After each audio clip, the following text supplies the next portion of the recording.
अखिल भूमंडलीय सर्व शिरोमणि मुनि समाज के संस्थापक आदि मुनीश्वर योगेश्वर सद्गुरुदेव शिव मुनि महाराज की जय। उपस्थित मुनि वृंद, साधु सज्जन वृंद, संत वृंद, साधक वृंद, आध्यात्म ज्ञान के जिज्ञासुओं और प्रेमियों, सभी श्रोता वृंद, आप सबको मेरा कोटिशः नमन, सप्रेम जय जीव। तो आध्यात्मिक चर्चा चल रही है और हम लोग सद्गुरुदेव शिव मुनि महाराज रचित ग्रंथ योग का परिचय पर चर्चा कर रहे हैं। अध्याय 1 पर चर्चा हो रही है और उसमें भी छोटा छोटा शीर्षक दिया हुआ है ना। तो आज हम लोग पढ़ेंगे संसार चक्र, है ना। छोटा सा शीर्षक दिए हैं गुरुदेव, इसी को पढ़ेंगे आज। तो याद दिलाने के लिए कल जो बातें हुई थी, है ना, थोड़ा उसको पढ़ देते हैं। इस ज्ञान को सुन लेना और पढ़ लेना सरल है, पर संसार में सांसारिक मजहबों ने और राजनीतिक दलबंदियों ने मनुष्य की बुद्धि को पक्षपात से बांधकर आध्यात्मिक ज्ञान और योग से इतनी दूर ले जाकर पटका है कि उसके लिए योग के सच्चे ज्ञान को सुनकर भी समझना असंभव सा हो रहा है। तो चर्चा हो चुकी है, अभी हम लोग पढ़ते हैं संसार चक्र। संसार गोल है। संसार का नाम केवल संसार ही नहीं, संसार चक्र है। चक्र कहते हैं गोल को। सूर्य गोल है, चंद्रमा गोल है, तारे गोल हैं, हमारी पृथ्वी गोल है, सारा संसार गोल है। किसी गोल चीज में पूर्व पश्चिम आदि 10 दिशाएं नहीं होती। लोग कहते हैं कि कलकत्ता पूर्व है और बम्बई पश्चिम है, पर यह सत्य नहीं है। यहाँ से गोरखपुर से पूर्व चलिए, पूर्व की ओर चलते जाइए, पश्चिम ना आइए, पर आप पश्चिम पहुँच जाएंगे। क्यों? बात यह है कि पूर्व पश्चिम कोई वस्तु नहीं। पूर्व की ओर चलिए, बंगाल प्रांत या कलकत्ता पहुँचे, और पूर्व चलिए, आसाम पहुँचे, श्याम पहुँचे, प्रशांत महासागर में पहुँचे। इसके आगे और पूर्व चले तो अमेरिका के सैन फ्रांसिस्को पहुँचे, और पूर्व चले तो न्यूयॉर्क पहुँचे, और पूर्व चले तो अटलांटिक महासागर पहुँचे। अटलांटिक महासागर के पूर्व चले इंग्लैंड पहुँचे, और पूर्व चलिए भूमध्य सागर पहुँचे, और पूर्व चले अरब सागर में पहुँचे। अरब सागर के पूर्व चले बम्बई पहुँच जाएंगे, है ना। जब सदगुरुदेव लिखे थे उसमें इसको बम्बई ही कहते थे, अब मुंबई हो गया, है ना। बम्बई जो पश्चिम में था पूर्व में ही आ गया। इसी तरह से उत्तर दक्षिण पूर्व उत्तर दक्षिण ऊपर नीचे किसी ओर चलिए, उसकी विपरीत दिशा में पहुंच जाएंगे। सूर्य उदय होकर ऊपर से ऊपर और पश्चिम से पश्चिम की ओर बढ़ता हुआ नीचे चला जाता और फिर पूर्व की ओर आ जाता है, और फिर ऊपर से ऊपर बढ़ने लगता है। पृथ्वी, तारे, ग्रह, उपग्रह ऊपर जाते हुए भी नीचे चले जाते हैं और फिर ऊपर आ जाते हैं।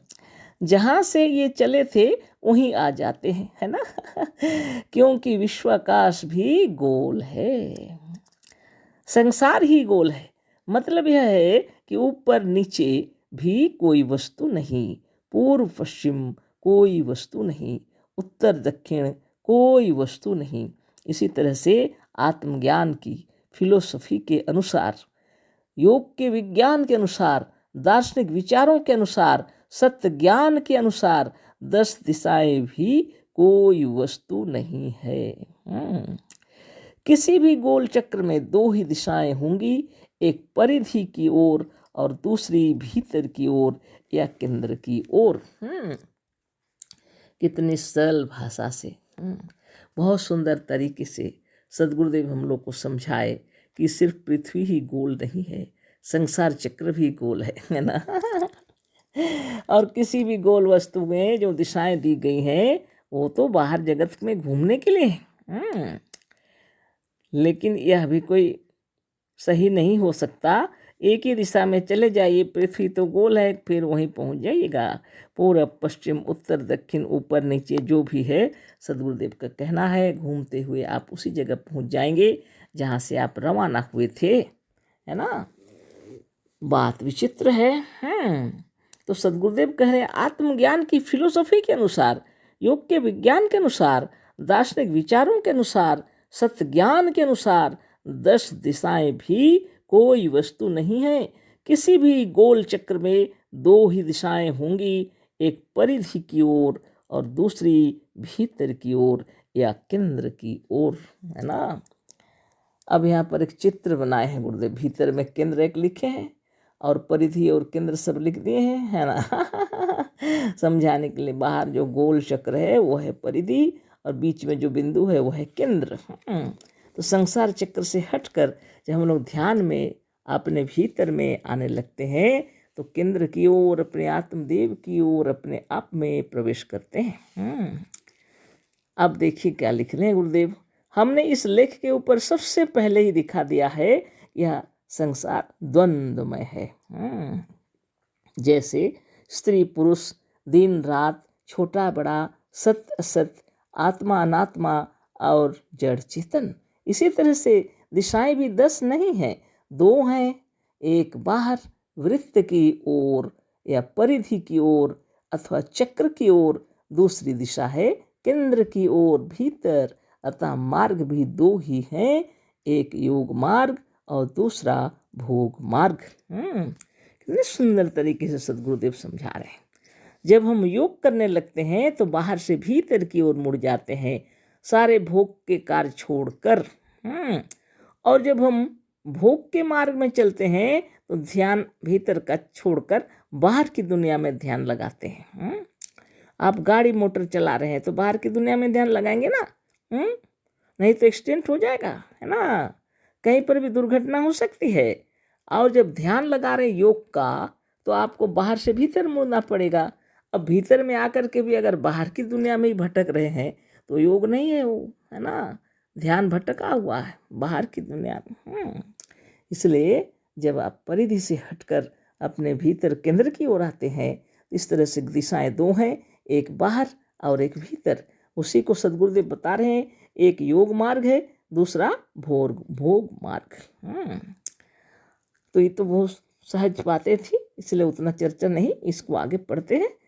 परिधि की ओर, संसार चक्र की ओर, सरकमफ्रेंस या सर्किल की ओर होना अथवा वृत्त या वृत्तियों की ओर होना अयोग है, कुयोग है या भोग है।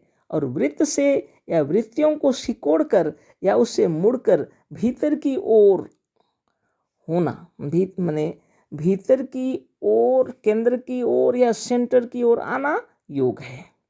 भीतर चेतन है, आत्मा है या ईश्वर है, और बाहर जड़ संसार है, भोग है और संसार चक्र है। चक्र में पड़ा रहना बंधन है और चक्र को छोड़कर केंद्र की ओर मुक्ति है। भीतर मुक्तिदाता है। वृत्त को या चित्त वृत्तियों को सिकुड़ाव, संकोचन या निरोध योग है।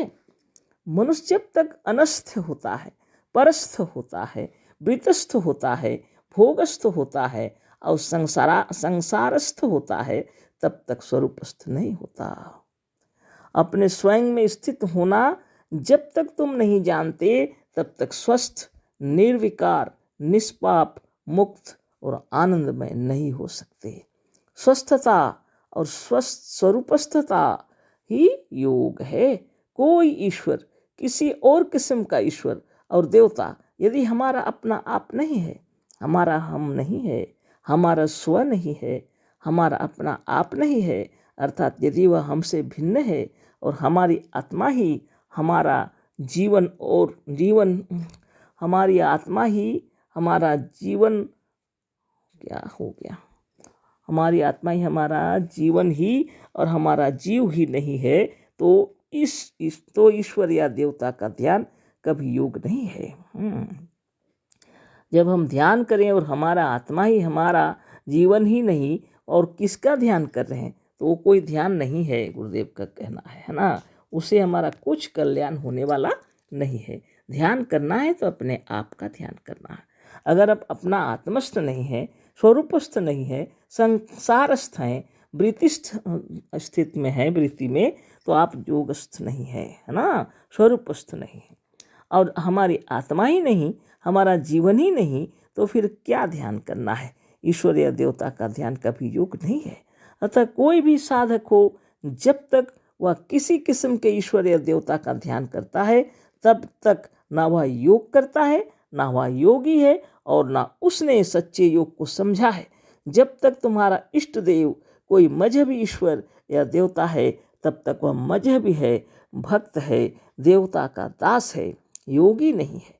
आत्मा को छोड़कर, अपने स्व को छोड़कर किसी दूसरे की ओर जाने वाला, दूसरों का ध्यान करने वाला सब कुछ हो सकता है, पर योगी नहीं हो सकता। योग के विषय में, योग के परिचय में इससे अधिक क्या कहा जाएगा, है ना। तो ध्यानस्थ होना है तो अंदर की ओर, संसार को भोगना है तो बाहर की ओर। बाहर के संसार में जब जाना है तो समस्त इंद्रियां कार्य करती हैं, है ना। कर्मेंद्रियां, ज्ञानेंद्रियां सब सक्रिय रहती हैं। और जब हम भीतर की ओर चलते हैं, सारे इंद्रियां अपने कार्य छोड़ देती हैं और भीतर अपने में मगन होने लगते हैं हम लोग। तो कल फिर चर्चा होगी। ये तो बहुत अच्छा हुआ, संसार चक्र हमारा हो गया पूरा, सबको मालूम हो गया। इस संसार चक्र से अगर आपको निकलना है तो नित्य चक्र भेदन कीजिए, तो बहुत समस्याओं का समाधान हो जाएगा। अशेष धन्यवाद, कोटिशः नमन, सप्रेम जय जीव। सद्गुरुदेव शिव मुनि महाराज की जय।